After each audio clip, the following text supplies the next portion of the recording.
Welcome back to our channel Biofoods. आज हम इसका सेकंड पार्ट स्टार्ट कर रहे हैं। पिछले लेक्चर में टाइम की कमी की वजह से मैं प्रॉपर नहीं इसको एक्सप्लेन कर सका।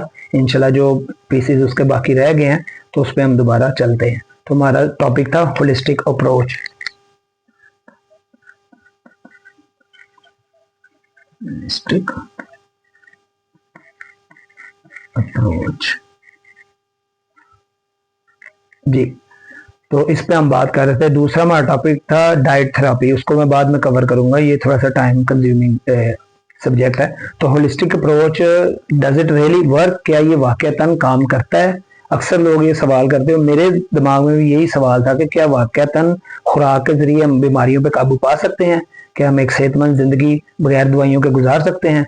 तो ये काफी सालों से मेरे अंदर ये क्वेश्चन था। जैसे हम अपने फोर फादर्स को, अपने पेरेंट्स को, अपने घर वालों को, उनको देखते हैं तो माशाल्लाह मेरे वाले साहब सेहतमंद है, काफी उम्र हो गई, वालदा भी हयात है। तो बगैर दवाइयों के वो कितने कितने साल, ये सर्दियां आती हैं, गर्मियां आती हैं तो उनको फ्लू नहीं होता। हम हर सर्दियों में, हर गर्मियों में एक मरतबा बीमार लाजमी होते हैं। तो मैं ये अक्सर सवाल अपने आप से करता रहता था कि क्या सेहतमंद जिंदगी हम गुजार सकते हैं दवाइयों के बगैर? काफी अरसा मैं खुद गैस्ट्रिक अल्सर का, मैदे की तजाबियत का, मैदे की एसिडिटी का शिकार रहा। अरसा 10 साल मैंने मेडिकेशन की, राइजिक 20, जैनटेक।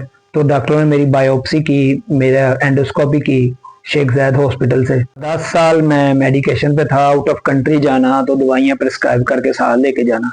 तो यही सवाल बार बार मेरे अंदर आता कि क्या पहला इंसान भी, क्या वो भी इस तरह ही दवाइयां लेके सफर करते थे? दवाइयों का एक पूरा बॉक्स, दत्था दवाइयों का एक पूरा पैकेट, वो हर वक्त हमारे साथ साथ, गाड़ी में, सफर में, जहां पे भी जाना दवाइयां हमारे साथ साथ। तो क्या हम इसके बगैर एक हेल्दी जिंदगी गुजार सकते हैं कि नहीं? तो अल्हम्दुलिल्लाह मेरा कुरान मजीद भी तर्जुमे से पढ़ने का मुझे शरफ हासिल हुआ। अल्हम्दुलिल्लाह मैंने वो तर्जुमे से पढ़ा, 3-4 साल लगा के तफसीर भी सीखी साथज़ा से, उस्तादों से। तो वहां भी अल्लाह ताला पहले इंसानों का जिक्र करता है, वो सेहतमंद थे, हमसे ज्यादा ताकतवर थे। तो वो लोग किस तरह जिंदगी गुजारते थे। तो चले आज हम मॉडर्न लाइफ की बात कर रहे हैं। तो मॉडर्न लाइफ में कार भी जरूरी है, इंटरनेट भी जरूरी है। तो क्या दवाइयां भी उतनी ही जरूरी है? जितनी मॉडर्न लाइफ में सब चीजों की अहमियत है, उतनी मेडिकेशन की भी जरूरत है, जितनी दूसरी टेक्नोलॉजी की जरूरत है।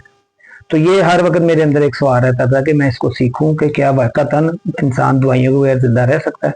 दवाइयों की अहमियत से इनकार नहीं है, डॉक्टर की अहमियत से इनकार नहीं है, लेकिन मैं वो जाके आपको इंशाल्लाह एक्सप्लेन करूंगा मेरे तजर्बे के मुताबिक उसकी लिमिटेशन क्या है, कहाँ पे जाके हमें दवाइयाँ करनी चाहिए, इस्तेमाल करनी चाहिए। सर्च करते करते मैं जब सोशल मीडिया ओपन किया तो मैंने देखा कि इलाज बिल ग़िज़ा क्या है। यहाँ मुझे प्री डायबिटिक था तो मैं ये चेक करने की कोशिश कर रहा था कि क्या शुगर बगैर दवाइयों के भी मुमकिन है।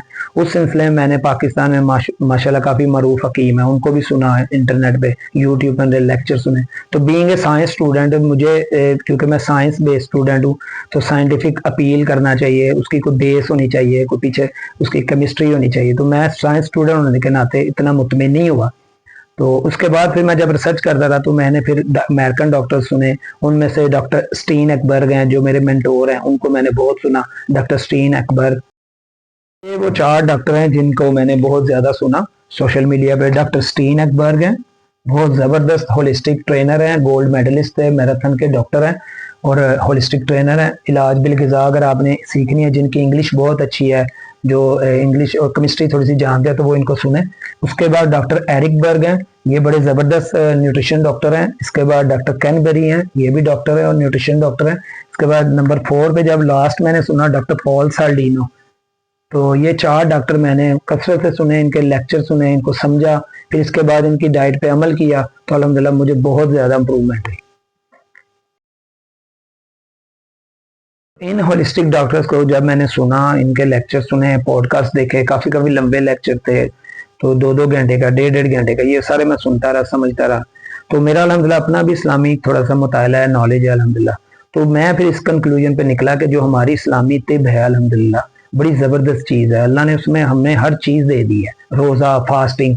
तो जब इनको मैंने सुना तो ये आप समझ लें कि ये लोग साइंटिफिक रिसर्च करके उसी कंक्लूजन पे आ रहे हैं जो हमारी इस्लामिक तिब बताती है। लेकिन इसके पीछे साइंस बेस्ड स्टडी है, ये लोग रिसर्च करते हैं, एजुकेशन, साइंटिफिक नॉलेज के साथ एक्सप्लेन करते हैं। तो मुझे काफी चीज अपील की। वो आ रहा है अल्हम्दुलिल्लाह, हमारे मजहब में, हमारे दीन इस्लाम में वो चीजें मौजूद है। तो मैं वो भी आहिस्ता आहिस्ता इंशाल्लाह एक्सप्लेन करूंगा कि किस तरह रोजा साइंटिफिकली हमें किस तरह फायदा देता है। उसके आखिरत के तो बेनिफिट्स हैं नो डाउट, और बहुत ज्यादा अल्लाह ताला उसका अजर खुद इंसान को देगा। और आगे रमजान शरीफ भी आ रहा है, तो इंशाल्लाह उसके बाद नवाफिल नफली रोजे उनकी क्या अहमियत है और क्या इंपॉर्टेंस है और क्या रिसर्च दुनिया में हो रही है फास्टिंग के ऊपर, वो भी मैं इंशाल्लाह एक्सप्लेन करूंगा। हम वापस चलते हैं अपने टॉपिक की तरफ, होलिस्टिक अप्रोच। होलिस्टिक अप्रोच में क्या है, अगर मैं आपको मुख्तसर इसको समझाना चाहूँ तो वो इस तरह के, एक हमारी ह्यूमन बॉडी है, एक हमारा एक्सपोजर टू द एनवायरनमेंट है। लाखों किलोमीटर का, लाखों स्क्वायर किलोमीटर माइल्स का एनवायरनमेंट है जिसमें हम रहते हैं। तो दो अप्रोच हैं। जो हमारी नॉर्मल अप्रोच है वो ये कि एनवायरनमेंट साफ होना चाहिए, गंदगी नहीं होनी चाहिए, खुराक खालस होनी चाहिए, माहौल अच्छा होना चाहिए, धुआं नहीं होना चाहिए, फसलों पे स्प्रे नहीं होने चाहिए, ये हम अक्सर सोचते रहते हैं। तो जी एनवायरनमेंट ठीक होगा तो हम भी ठीक हो जाएंगे। जैसे यूरोप और डेवलप कंट्रीज में एनवायरनमेंट बड़ा साफ है, लोग वहाँ पे सेहतमंद जिंदगी गुजारते हैं, हमारा एक कंसेप्ट बन गया। तो एक तो अप्रोच ये है कि हम जिस एनवायरनमेंट में रहते हैं वो बहुत ज्यादा नीट एंड क्लीन होना चाहिए, और हर वक्त हम डिमांड करते रहते हैं कि जी एनवायरनमेंट साफ होना चाहिए, साफ होने, तो हम अपने ऊपर फोकस नहीं कर रहे। तो मैं आपको ये डायग्राम से एक्सप्लेन करता हूँ कि ये ह्यूमन बॉडी है, ठीक है, 6 फुट का लगा लें आप, ठीक है, और ये लाखों किलोमीटर का माहौल है, माहौल या एनवायरनमेंट। तो इस पे 24 आवर हमारा एक्सपोजर है।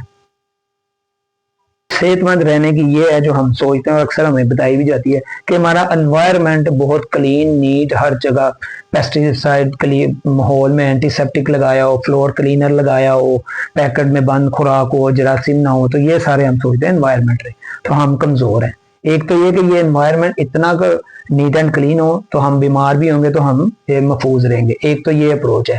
जबकि दूसरी अप्रोच ये है कि हम इतने मजबूत हो जाएं, इतने सेहतमंद हो जाएं, इम्यूनिटी इतनी बढ़ जाए हमारी कि माहौल हमें इफेक्ट ना कर सके। तो माहौल को चेंज करना तो मेरे भाइयों बहनों बड़ा मुश्किल है। आप कोई रक्शे पे भी धुआं निकाल रहा है अपने रक्शे में, तो आप उसको मना करेंगे तो वो तो आपके कहने पे अपना रक्षा ठीक नहीं करवा लेगा। तो मिसाल के तौर पे कोई भी किसी की बात सुनने को तैयार नहीं होता, तो अनटिल के कोई गवर्नमेंट की लेजिस्लेशन हो एनवायरनमेंट के ऊपर। तो आपको माहौल को ठीक करने के बजाय, माहौल को फोकस करने के बजाय अपने आप पे फोकस करना है। होलिस्टिक में आपका अपना वजूद 6 फुट का, 5.5 फुट का, आप उसको कंट्रोल कर सकते हैं या लाखों किलोमीटर के एनवायरनमेंट को कंट्रोल कर सकते हैं।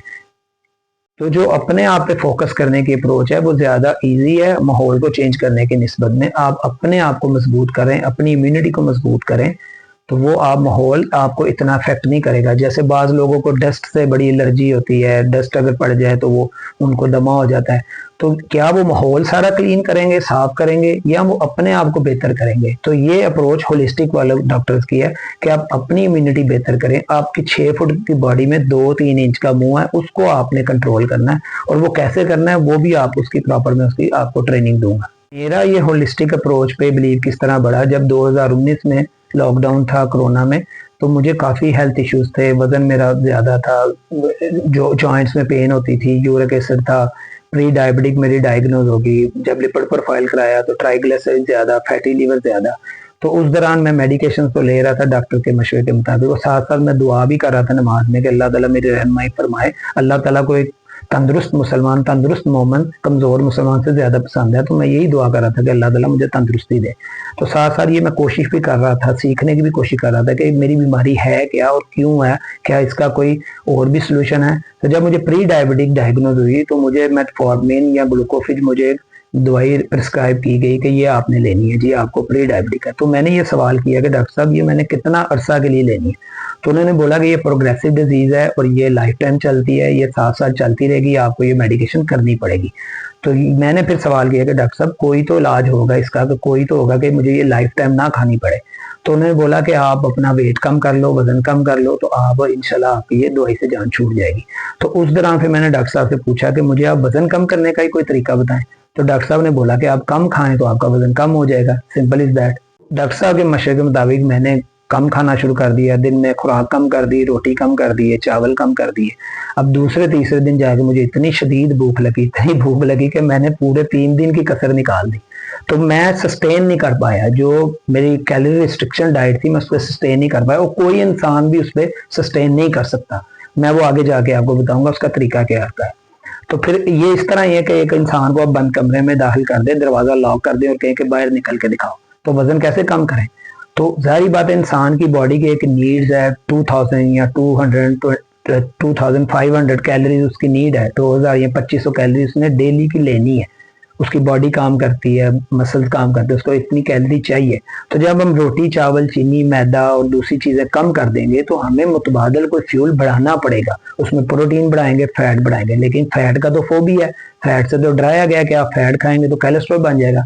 तो होलिस्टिक ट्रेनिंग में ये समझ आई कि बॉडी को हम एज ए कबर्ड या अलमारी समझते हैं कि फैट डालेंगे तो फैट बढ़ जाएगा। तो body does not behave like A cupboard या अलमारी कि आप उसमें फैट डालेंगे तो फैट बढ़ जाएगा। इनफैक्ट हमारी ह्यूमन बॉडी एक मेटाबॉलिक मशीन है, ये चीज़ों को तोड़ती भी है, जोड़ती भी है, कैटाबॉलिक इफेक्ट भी है, एनाबॉलिक इफेक्ट भी है, चीज़ों को जोड़ती भी है, तो कुछ चीज़ों को तोड़ती भी है, हजम भी करती है, बॉडी का पार्ट भी बनाती है, कुछ चीज़ें बाहर फाजल मादे खारिज भी करती है। तो we don't behave like a अलमारी या कबर्ड। तो ये कि फैट खाएंगे तो फैट बढ़ जाएगा। तो ये सारी फिर आगे जाके जब मैं स्टडी करता रहा तो ये हार्मोनल इम्पैक्ट्स होते हैं, बॉडी के अंदर हार्मोनल इम्पैक्ट्स होते हैं। अब हम माहौल की बजाय अपने आप पे फोकस कर रहे हैं और अपने आप को हम कैसे मजबूत कर सकते हैं, तो उसके मैं आपको मुख्तसर पॉइंट्स लिख के देता हूँ। एक तो ये है कि होल फूड्स बाय नेचर, कि आपने होल फूड बाय नेचर खाने हैं। एक तो अपने आप को मजबूत करने का तरीका कि आप होल फूड बाय नेचर खाएं। हमारे घर में मेहमान आए तो हम कहें 2 बिस्किट दरख्त से तोड़ के ले आओ, 2 नीमको दरख्त से तोड़ के ले आओ, कभी ऐसा नहीं होता। तो अल्लाह ताला कुरान मजीद में फरमाते हैं औज़ु बिल्लाहि मिनश शैतानिर रजीम, बिस्मिल्लाहिर रहमानिर रहीम, या अय्युहल्लज़ीना आमनू कुलू मिनत तय्यबात मा रज़क़नाकुम, कि ईमान वालों जो मैंने पकीज़ा चीजें तुम्हें दी हैं वो आप खाएं। तो उसके अंदर पकीज़ा चीजें में जो बाई नेचर चीजें एग्जिस्ट करती हैं वो आपने लेनी है, तो उसके जरिए आपकी इम्यूनिटी बेहतर होनी शुरू हो जाएगी। तो आप जंक फूड से बचें, और डॉक्टर भी इसमें फरमाते हैं कि आप जंक फूड से बचें, ठीक है, जो फैक्ट्री फूड है उससे थोड़ा अवॉइड करें, ठीक है। एक तो आपने ये चीज ऐड कर ली। अब मैं जब लोगों को ट्रेनिंग दे रहा हूँ, उनको समझाता हूँ कि आप ये चीज खाएं, ये खाएं, आप भाई नेचर वाली चीजें खाएं, आप अंडा जर्दी के साथ खाएं। नेचर ने अंडे को जर्दी के साथ बनाया है, गोश्त को फैट के साथ बनाया है। जब हम कहते हैं अंडे से जर्दी निकाल दे तो हम नेचर के खिलाफ जा रहे हैं। बनाने वाले खाल के कायनात की एक तख्लीक, अल्हम्दुलिल्लाह उसकी तख्लीक में कोई कमी बेशी हो ही नहीं सकती, उसने हर चीज कामल और मुकम्मल बनाई है। तो अंडे में जर्दी उसका लाजमी जुज है। अगर हम अंडे से जर्दी निकाल देंगे तो हम नेचर के खिलाफ जा रहे हैं। अगर हम गोश्त से कहेंगे कसाई भाई चर्बी निकाल दो, हम नेचर के खिलाफ जा रहे हैं। तो पहली बात तो ये होल फूड बाय नेचर लेना, और प्रोसेस्ड फूड, रिफाइंड फूड, इससे बचना है। तो मैक्रोज जब हम कार्बोहाइड्रेट कम करेंगे तो फिर हम फैट को बढ़ाएंगे जिससे हम डर रहे हैं, ठीक है। और फैट खाने में ये मैं आपको उसका तरीका बताऊंगा कि फैट किस तरह खाना है। अच्छा जी, नंबर 2 पे आती है प्रोबायोटिक्स, जो फर्मेंटेड फूड है।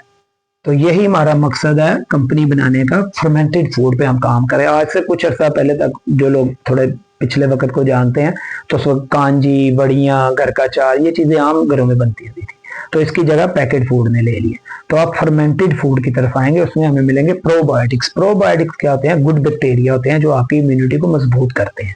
तो डाइट में प्रोबायोटिक्स का ऐड करें। उसमें एप्पल साइडर विनीगर है, किमची है, सावरक्रॉट है, बटर है, देसी घी है, ठीक है। इसके अलावा अचार घर का हो गया, पिकल हो गया, ये चीजें। नंबर 3 पे आ गई फास्टिंग। फास्टिंग की अहमियत का तो अल्हम्दुलिल्लाह मुसलमान सारे समझते हैं। तो फास्टिंग क्या है? जिस्म की ज़कात इसको बोला गया है। ज़कात क्या होती है? पैसे की मैल होती है। और जिस्म की मैल क्या है? Dead cells, cancer. तो फास्टिंग उसको रिमूव कर देगी। तो इसमें आप हमारा जो अल्हम्दुलिल्लाह मजहबी फास्ट है अल्हम्दुलिल्लाह वो वाटर फास्ट से बहुत ज्यादा स्ट्रॉन्ग है। हमारा 16 घंटे का जो मजहबी फास्ट है वो अल्हम्दुलिल्लाह वाटर फास्ट के 48 घंटे के बराबर है। तो अगर आप वाटर फास्ट करना चाहें वो उसके भी बेनिफिट्स अपनी जगह, और अगर हमारा नफली रोजे भी हैं, फर्ज रोजे भी हैं, पीर और जुमेरात का रोजा भी सुन्नत में अल्हम्दुलिल्लाह, तो आप उसको भी करें, तो वो भी आपको बहुत ज्यादा क्योर करेगा, आपको बहुत ज्यादा हील करेगा। जर्मनी की जो रिसर्च आई है उन्होंने बोला है कि जो लेटेस्ट मेडिसिन है, जो 2025 की बेस्ट मेडिसिन होगी वो फास्टिंग होगी। उसमें आपके पैसे भी नहीं लगेंगे और आप बीमारियों से बाज रहेंगे। डॉक्टर बर्ग के मुताबिक उन्होंने बोला कि जो इंसान हफ्ते में 2 रोजे रखे, 2 मरतबा फास्टिंग करे, तो उसको सारी उम्र शुगर, ब्लड प्रेशर नहीं होगा, कैंसर से भी बचा रहेगा। जी, अब नंबर 4 पे आ गई एक्सरसाइज। एक्सरसाइज की अहमियत का इंकार नहीं, सब जानते हैं कि एक्सरसाइज करने से इंसान मजबूत रहता है। तो एक्सरसाइज का कितना रोल है सेहत में? जो होलिस्टिक डॉक्टर्स हैं उनके मुताबिक वो कहते हैं 15 से 20% एक्सरसाइज का रोल है, जबकि 75 से 80% आपकी खुराक का रोल है। अगर आपकी खुराक अच्छी नहीं है, अगर आपकी डाइट अच्छी नहीं है, अगर होल फूड बाय नेचर नहीं आप ले रहे, तो फिर आपको एक्सरसाइज भी उतना फायदा नहीं देगी। डिस्ट्रिक्ट डॉक्टर्स के मुताबिक अगर आप खुराक को मेडिसिन समझ के खाएंगे, खुराक को मेडिसिन की तरह खाएंगे, तो इंशाल्लाह आप मेडिसिन से जान छूट जाएगी। If you don't eat your diet as medicine, you have to eat medicine as your diet. फिर आपको सुबह दोपहर शाम दवाइयाँ खानी पड़ेंगी। तो आप अपनी खुराक को एक टूल बना सकते हैं जो आपके हाथ में है। थोड़ा सा आपको अवेयरनेस चाहिए, तो अपनी खुराक को टूल बना सकते हैं जो आपकी अपनी आपको मेडिसिन से बचा के रखे। अब डाइट में जो मैक्रोज हैं, 3 मेजर मैक्रोज हैं, कार्बोहाइड्रेट्स, प्रोटीन्स और फैट्स। तो ये 3 हैं जो मेजर हम खाते हैं। माइक्रोज की तरफ मैं बाद में जाऊंगा। अब इसमें जो मेजर हम यूज कर रहे हैं वो कार्बोहाइड्रेट्स कर रहे हैं, प्रोटीन भी कुछ करते हैं और फैट तो बिल्कुल ही नहीं कर रहे, क्योंकि फैट फोबिया, हमें फैट फोबिया, हमें साल्ट फोबिया, तो हम फैट की तरफ जाते नहीं। हम लो कोलेस्ट्रॉल, लो स्किम मिल्क, विदाउट फैट, ये चीजें खाते हैं। जब मुझे यूरिक एसिड हुआ तो डॉक्टर साहब ने मुझे पूछा कि आप दूध कौन सा पीते हैं। मैंने कहा पहले तो मैं डब्बे का पीता था, अब मैं भैंस का पी रहा हूँ। तो उन्होंने कहा कि आप उसकी मलाई पीछे करके तो वो आपने दूध पीना है। तो फिर मैं 6 माह साल वो दूध पीता रहा, लेकिन मेरा यूरिक एसिड ठीक नहीं हुआ। जो उन्होंने मुझे हिदायत की वो मैं करता रहा। फिर मैं सोचने में मजबूर हुआ कि क्या वाकई मेरी खुराक ठीक है या मेरे में कोई मसला है, क्या है। ये एक मेरे अंदर क्वेश्चन था, तो इसको मैं रिसर्च करता रहा। जो दूसरा हमारा टॉपिक है वो डाइट थेरेपी है। होलिस्टिक अप्रोच को हम कवर कर चुके हैं, इसको मैं एक्सप्लेन कर चुका हूँ। फिर भी किसी को समझ ना आए तो वो कमेंट्स में क्वेश्चन कर सकता है। इंशाल्लाह हमारा बिल्कुल इनबॉक्स ओपन है, आप जब मर्जी क्वेश्चन करें, जिस तरह का मर्जी करें, इंशाल्लाह best to my knowledge I will share you. अब डाइट थेरेपी आ गई। फिर डाइट थेरेपी में आगे कैटेगरीज है, कीटोजेनिक डाइट है, कार्निवल डाइट है, पेलियो डाइट है, मेडिटेरियन डाइट है। तो वो मैं 1 बाय 1 अगले लेक्चर्स में एक्सप्लेन करूंगा। आज तक के लिए मुझे इजाजत दें, इतना ही काफी। इंशाल्लाह अगले लेक्चर्स आपके सामने पेश होगा। प्लीज हमारे चैनल को सब्सक्राइब करें, लाइक करें, ताकि आपको इन्फॉर्मेटिव वीडियो मिलती रहे, आपकी हेल्थ इंप्रूव हो। Thank you very much.